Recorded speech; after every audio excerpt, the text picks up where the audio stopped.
धर्म हो, स्वतंत्रता संग्राम हो, हर क्षेत्र में सालों तक बंगाल ने भारत का नेतृत्व करा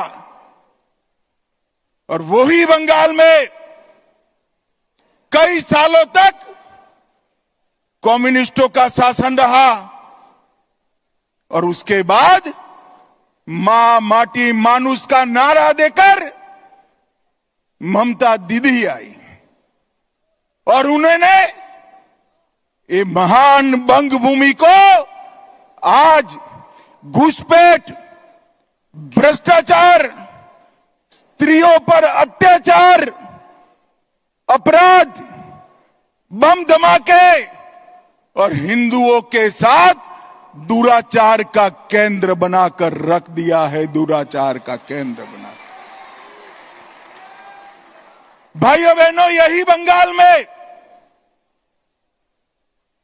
चुनावी हिंसा सेशन के बाद, जब टीआर सेशन सीईसी बने उसके बाद पूरे देश में चुनावी हिंसा बंद हो गई।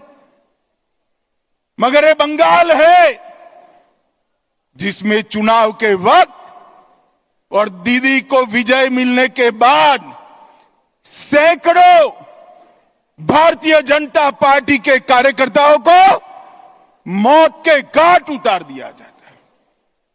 दीदी, कब तक बचाओगी उनको?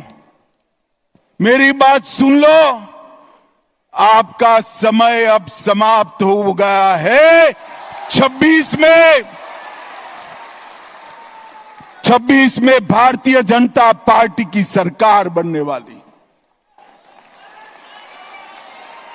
और मैं सारे हजारों की संख्या में बैठे हुए मेरे मंडल के पदाधिकारियों को ये वादा करना चाहता हूं कि यहां तृणमूल की सरकार जाते ही हमारे कार्यकर्ताओं के हत्या के अपराधियों को जमीन में गाड़ा है तो भी बाहर निकालकर सजा करने का काम करें। लोकतंत्र के अंदर हिंसा कभी शोभा नहीं देती है। दीदी, हिम्मत हो तो हिंसा के बगैर, रैगिंग के बगैर चुनाव कराकर देखो। आपकी खुद की जमानत ये बंगाल की जनता जब्त कर लेगी।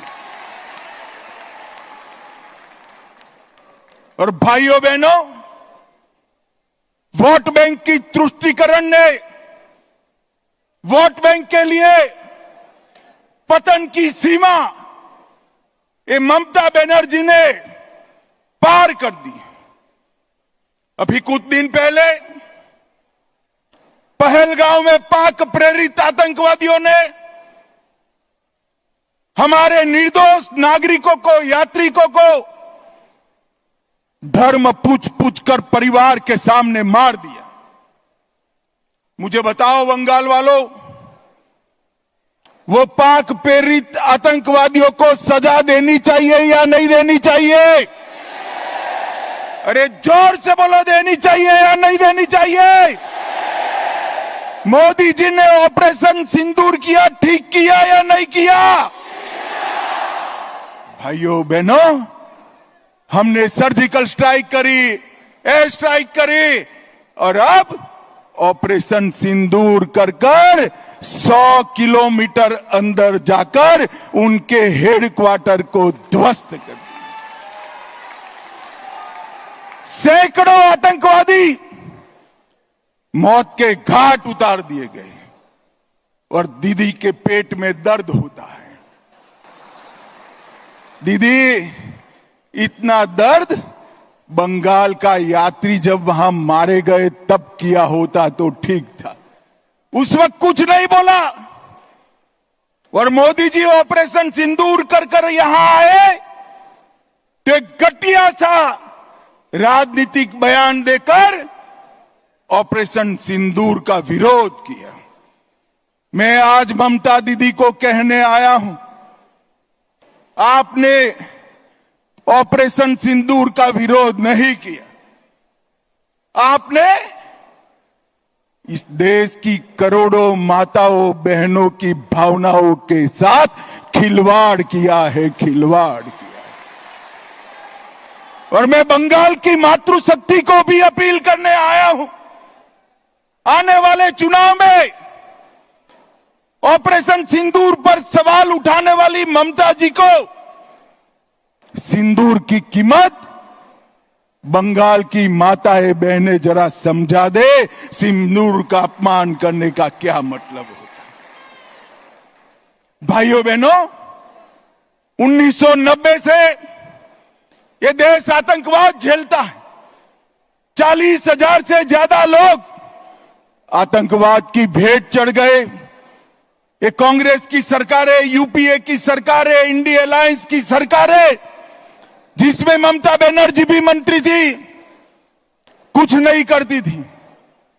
नरेंद्र मोदी सरकार आने के बाद गोली का जवाब गोले से देने की शुरुआत नरेंद्र मोदी ने।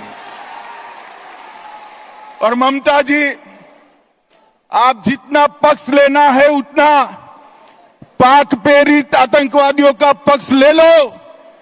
मैं बताकर जाता हूं, ये नरेंद्र मोदी सरकार है, ये भारतीय जनता पार्टी की सरकार है।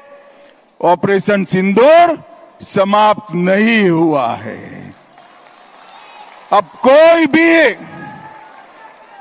कोई भी हिमाकत करेगा तो उसको उतनी ही मजबूती के साथ जवाब देने का काम नरेंद्र मोदी जी करेंगे।